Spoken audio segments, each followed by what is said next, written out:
did you see on the film looking back from ASU game? What I see on the film looking back from the ASU game, I think we flew to the ball a lot better. There's a lot more communication. I think we wanted to take one thing away, and that was a run. And I believe we held it to around 68 yards rushing for the game, which is great. It's a great building step for us and keep building confidence in our front seven. So that's what I took away. We want to keep building on that. You're facing a defense that likes to run the ball, or an offense that likes to run the ball this week. I mean, do you build off that performance and gain some confidence going, knowing you're going to be tasked with stopping the run again? Yeah, absolutely. I think you look back at that in the last 2 games before that, we've done a lot better in the run game. So you want to build on that, and when we do our film study, we pull back on those games and we talk about our execution and the plays that we ran in that game and how they're comparable to the plays we're going to run or install for the next game. And just keep them encouraged and keep them going in the right direction. And I think we've done that for the last 2 or 3 games. So in a minute, people are going to have to change up how they attack us. And that's what we want. We want them to think, we want them to react to us, not us reacting to them. You've been rotating a lot of guys through in your group. Is that trying to figure out who you can trust, or do you like to have a rotation on linebacker? No, I like to keep them up at night. I don't want them sleeping easy. I don't want them thinking they got it made, because life is not like that. So we build competition every single week, every single day. And it could be a new starter in there, and you get your opportunity to play. All these guys have dreams of going to the NFL, right? A lot of them came here from the portal, and we're going to give them the opportunity to play, because what you don't want to do is cause cancer, but you do want to cause competition. And that's what we do every day in our room, and I think that's what we've got going.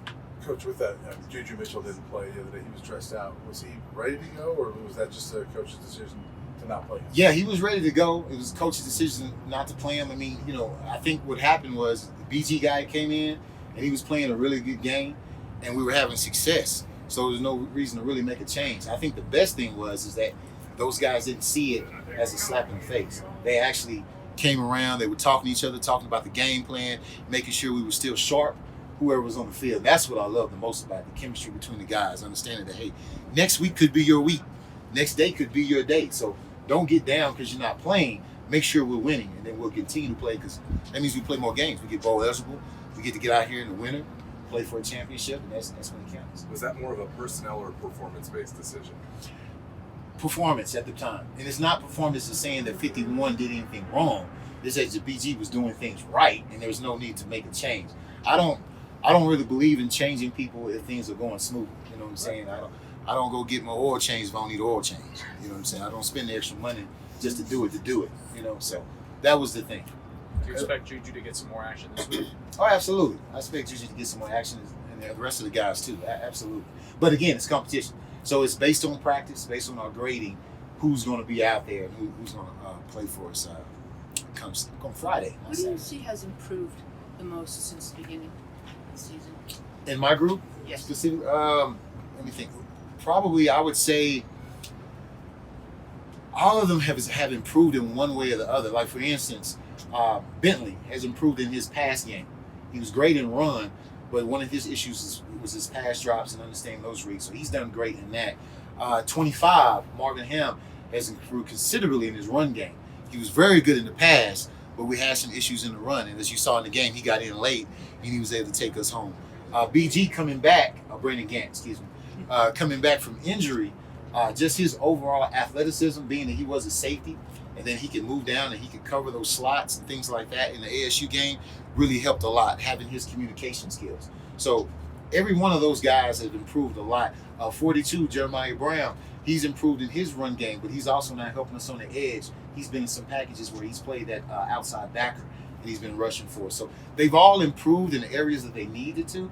So if I have to, I'm proud of all my little buffaloes. You know what I'm saying? They're all getting a little better, getting a little bit more hair on them like Ralphie, and they're right up there running around. So I'm real proud of all of them. What do you want to see as the season? What do you want to see improved still? I think we can always get better in the run pass game and communication. The biggest thing is communication for us. We run a very unique defense where we have a different fronts that we run. So communication is the biggest thing I want to see out of all of them. Hand signals, that type of thing, making sure we're on the same page. That's the biggest thing I want to see out of them. Coach, you guys have allowed a touchdown on the first series in the last 3 games. Granted, 2 of those are coming against Oregon and USC, top 10 teams, but how do you guys get back to the first 3 games where you're able to get off the field on the first series? You got to look at what you did well, and you got to capitalize on that. You got to build from your strength. Figure out what we did well continue to do that, and then figure out what we did wrong, and say, okay, if we can do these things well, why can't we do these things right? And try to marry them together so we can get a better game plan going into it. I think that's what you look at. Now, each game plan will be different based on who you play, but I think you look at what do you do well, what do you do not do well, and you got to correct those issues. Coach, What did when you do well? What did you do well in the first 3 weeks, and that allowed you guys to gain some momentum early in the game? I think it was some of our staple plays that we ran and some of our foundation that we ran in the spring, and we're adding new things. You always have to communicate and make sure you're on the same page. So it was just some of the staple things that we do. But once you go into each game, you want to be unique to that system and make sure you are attacking what another offense does well and make them do something different. So I think it was just a staple stuff that we had ran early in spring coming in. Those were the things we did well coming into the first 3 games. Coach, the understanding that this is halfway through, people from the outside look at this and go, how are they 4-2 with all those new players, all these new coaches, all this new everything? What do you tell them? What do you tell somebody you're trying to explain this for the first time? They're not doing this. We've been doing it for a long time, man. I get it's this football at the end of the day. It's blocking and tackling. It's real simple. You block and you tackle, you can win games. You run to the ball. You do those things well. I think what it is that you got to understand, every kid who played this game was me at one point because I played this game, right? And so you have to tap into what they really want, and that's to be on the field, to start, and go to the NFL.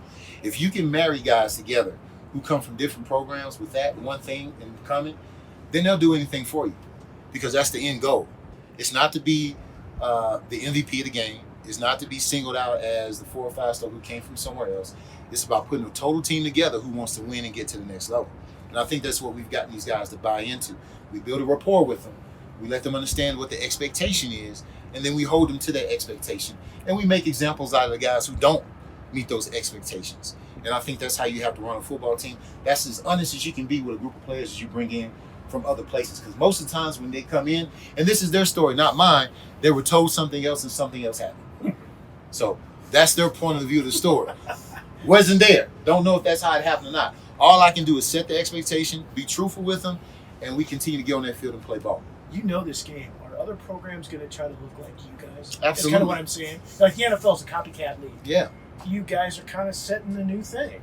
This is new. Yeah, we the new Gucci. We the new Louis. I mean, that's just like what Prom says Louis, right? We're the new Louis.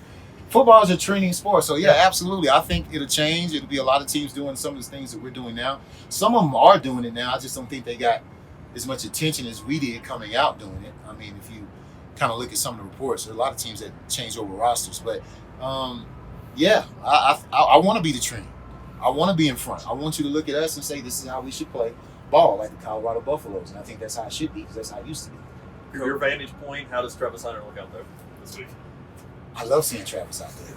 I just love seeing him out there. The fact that his feet are on the grass and he's running around communicating, he's going to be ready to go. He's a dog, man. He is a competitor. He's been wanting to play since last week. And seeing him out there catching balls, I think 2 plays in practice, not this practice, last practice, he caught like 2 picks and a touchdown. So I was, I'm sleeping good at night. I can't wait to see him play come Friday. What time we play? It's 8 o'clock. Oh, my God. All right, I'm going to get a nap then. All right. Coach was pretty distraught after the game when he came and met with us down there in Tempe. Yeah. And it seemed like there was just an intense message delivered to the team this week with the win. Do you think that message was received, or is that still maybe under progress? No, it was received. It was delivered to the coaches, too. There's some meetings you guys are not privy to. But don't go on well off. Yeah. Let me tell you something. There's a lot of coaches trying to figure out, should I be paying this mortgage next week or should I be selling my house? I'm not sure which one I should do. But no, we want to win in a certain fashion, right? With dominance. And do you want the win? Yes, of course. It helps you. But there's a certain way you need to look. There's a certain way things ought to be done. And that's what we want to get across to our team and to our coaches. And that's what Coach Prime wants. He doesn't want to win sloppy. Will we take it? Yes. But there's a certain way we need to do that if we're going to go to the next level and actually beat some of those good teams like USC and Oregon that we lost to. We got to clean some stuff up. We got to win better. What is his demeanor as a boss? He's not a micromanager. He's not going to be over your shoulder and everything like that. But he knows what he's looking for on the field, and he knows what he's looking for his players and his coaches how to act. So when he doesn't see that, he will get directly in your face and let you know exactly where he is and where you should be. So I love that about him. He lets you do your job, but at the same time, if you're not doing it, he's going to make sure you understand what you need to be doing and get it corrected. Because if you don't, you won't be here very long. And that's players and coaches. It seems like he's someone where you always know where you stand with him most. Oh yeah, no doubt. No doubt. It's not going to be in the gray areas. It's going to be black and white. You're going to understand exactly where you are and what he wants from you at every time. And I think that makes you do your job with more confidence because you know what's expected out of you. Coach, you and Charles Kelly both talked a lot about Demouy Kennedy before the season. We haven't seen him at all during the season. What's holding him back from being? Well, this practice this week he's been starting, so he should be getting in this week as long as he keeps continuing to progress like he has been. Of course, he had his leg injury and he was coming back, and we were trying to careful with that a little bit. But now he's up to full speed. He's running. He's been on special teams, starting on those aspects and been doing very well. And now we think it's time to give him a shot to play in the actual game. His eyes have been good. He's been running around. I can't wait to see that, man, because when these teams getting different packages like empty, he's a guy you can put on a slot or an outside receiver, and he can cover them just fine, just like he's a safety or a DB. And now we don't have to change packages. And I think that's going to cause offenses problems. Coach, you guys have been playing a lot of vets. What have you seen from these young freshmen that you guys have brought in, though? They're hungry and they're ready to play. They're like, look at me. Let me show you what I can do. And that's what I like the most. I mean, like 14 in the game against USC, how he came and he battled. We had a couple of safeties come in. DBs are doing their thing.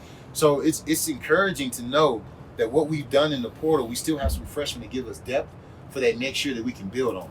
And so I'm happy to see that. And I can't wait for them to get in the game and really show what they can do full time. Thanks, Joe. Thanks, Coach. All right, thank you.